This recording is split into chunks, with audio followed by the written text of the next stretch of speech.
The college football playoff is always going to piss people off. And yesterday, the first official one comes out. Tennessee's at the top. Ohio State's number 2 overall. Georgia's number 3. So college game day this weekend is 1 versus 3 in Athens, Georgia. 4 Clemson, 5 Michigan, 6 Alabama, 7 TSU, Oregon, TCU, Oregon, USC, LSU. So a lot of conversation about who Clemson. What is Clemson? They have 3 top 25 wins, though. So strength of record, is that something that's real? TCU, they seemingly have no shot, right? They have no chance to get to the top 4, even if they run the table, because they have no ranked opponents left. How should we be viewing this, and how gospel is this right now whenever we're thinking about the end of the season, Rece? Not very, Pat, to be honest, in terms of how gospel it is. It's important. It's instructive in some ways.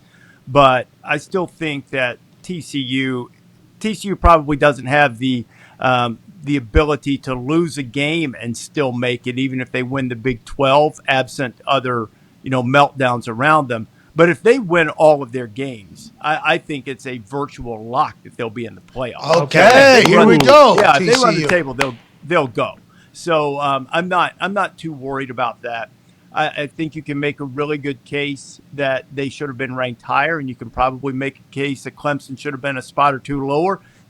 But to me, that's sort of the beauty of the committee, is that if we wanted just a formula, we used to have one, and everybody railed and pissed and moaned about it all the time about the BCS formula. So now we've got people that are using some metrics and using some science and some data, and they're also applying some of their, I refer to it as football judgment. They are looking at it and going, okay, I know that it says they're 20th in efficiency. I think they're better. And I think there's room for that as long as all of it is blended together and it's not just, I think this team's going to have more guys drafted, so they'll probably win, so I'm ranking them higher. So what you were talking about there, TCU would make it, you think, if they were to run the table as opposed to get left out. So I said this on the demo field, which great name of that particular part of the set over there. I said on the demo field, as we're kind of laying into the college football playoffs, so we're teasing the Tuesday night release on Saturday in Jackson, I said TCU's got no shot, right? They got no ranked opponents left. I think Texas A&M was probably supposed to be a much bigger game than it's going to be. Texas is supposed to be a much bigger game than it's going to be. They have a couple road trips that are going to be difficult, but you're saying they win out guaranteed to go in there. Is that just a college football playoff rule? If a Power 5 conference goes undefeated, they have to go in there, or it's a lot more discussion about it all now?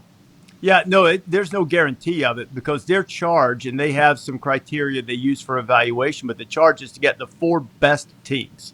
And today, there are not like at the beginning, but right now. Right then, yeah, on that selection day when they rank them for the final times, that's the final time. That's the charge. Get the 4 best teams in the playoff. And oftentimes, the type of verbiage that they'll use that if teams are similar, then they will use a thing like conference championships, head-to-head, common opponents, that type of thing. If the teams have been deemed to be similar, meaning that if you have a 8-4 team that pulled an upset against a 12-0 team, they're probably not going to be deemed similar. So it's not a guarantee, it's not a lock, it's not a rule. It just, given the games that will be played, Tennessee, Georgia playing each other, Ohio State, Michigan playing each other. The Pac-12 teams still have to play, Alabama and LSU playing Saturday. I just think it's really hard to envision a scenario in which TCU would go through the Big 12. While it might not be as top-heavy as some conferences, the games at the bottom are tougher than in most conferences, if not all of them. I have a hard time believing they would go through that unscathed and wouldn't make it. I think it's highly unlikely. It's not a guarantee, but it's highly unlikely. Hell yeah, you're talking about West Virginia right there. I heard it. I heard you what we just said about West Virginia right there, Rece. Tone Diggs has a question for you, Rece. Rece, since only the top 4 matter in the college football playoff, why do they, I don't want to say waste the time, but why do they take the time every week to do the top 25? Because I know they throw it out and they start over each week. Is there a reason why they do the top 25 instead of maybe just the top 4 or top 8 or top 10? Like, why do you think they go to 25? Well, one of the reasons is they also set the matchups in the New Year's Six bowls, and there are some criteria established about who gets into those bowls. I think the other thing it does, it gives them a good picture of the entire landscape as they see it, for which wins would be quality in their eyes. and it probably would also give them a good picture for because I was told something I didn't know until a few weeks ago, because I was on this thing about when the playoff expands that there needs to be some type of threshold for conference champions to make it. And they actually ranked them, I think, down to 50, but they only released the top 25. So they try to do a comprehensive look at the entire sport, and that's why they do it. But probably the most practical reason is to set the New Year's 6 games and to determine who has more quality wins than someone else. Who selects the committee? It's a rotating group. They extend bids. I think it's a 3-year term. There are 4 new members on it this year. So the college football playoff group extends invitation, tries to put together guys and women from various backgrounds, playing experience, coaching experience, administrative. The last couple of committees have had a media member on it or a former media member on it. Really? And so they try to sort of spread the gamut across people in college football. Like I read, I try. Everybody can disagree with the committee. That's fine. I mean, that's sort of part and parcel of what goes along with the committee. But I get annoyed when someone put out last night, they don't know what they're watching. And I'm like, okay, so you're telling me you don't think that Jim Grove, who used to coach at Wake Forest, knows what he's watching. You don't think that Joe Taylor, who had a brilliant head coaching career for 30 years at HBCUs, he doesn't know what he's watching. You don't think Will Shields, John Urschel, or Ward Manuel, who's the AD at Michigan but played at Michigan, they don't know what they're watching. Give me a break.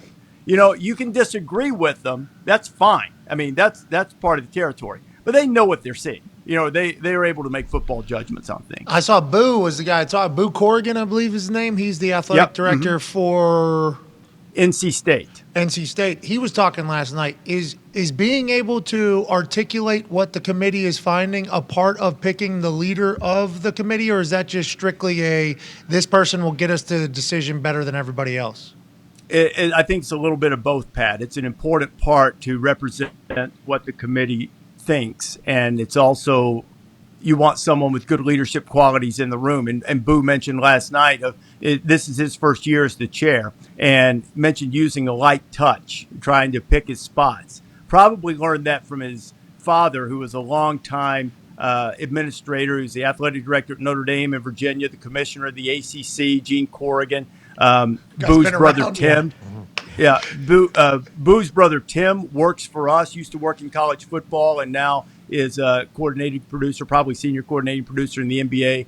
So this is a family that's been immersed. Boo grew up in this. He knows That's this hilarious. stuff. But I think one of the things that is difficult for the chair every week is that they're in that room and they have a vote, they have a voice. And you might have thought one thing, you might have been advocating one position, but the has to committee speak. as a whole came to a different conclusion, and you have to represent what the committee as a whole, the conclusion that they came to. Listening to Boo go, now, there was quite an argument to be said that Michigan deserved. They put up 418 yards against Penn State, the only leg opponent. Clemson has had 3 top 25 wins, but that's in our current ranking. What it will be by the end of that whole. There's certainly an argument to be said about that. But what the committee said was, like, that's a funny thought of him having to balance his own person. Because those are split, right? Are those just vote, majority wins? Or does it have to be like 2/3, or what is it?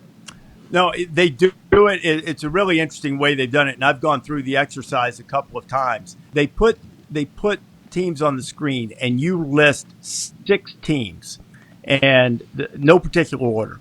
And the 6 teams that get the most votes from the 13 people in the room are then put into a group, and you rank them. 3 are then ranked.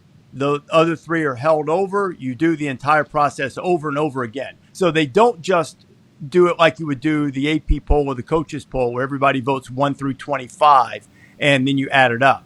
It's a more of a deliberative process. It's more of teams evaluating teams within groups and clusters. So there are situations that have come up in the past where I've asked various committee chairs the question. Maybe you have a couple of teams, and you say, was Team A ever actually evaluated in the same group as Team B?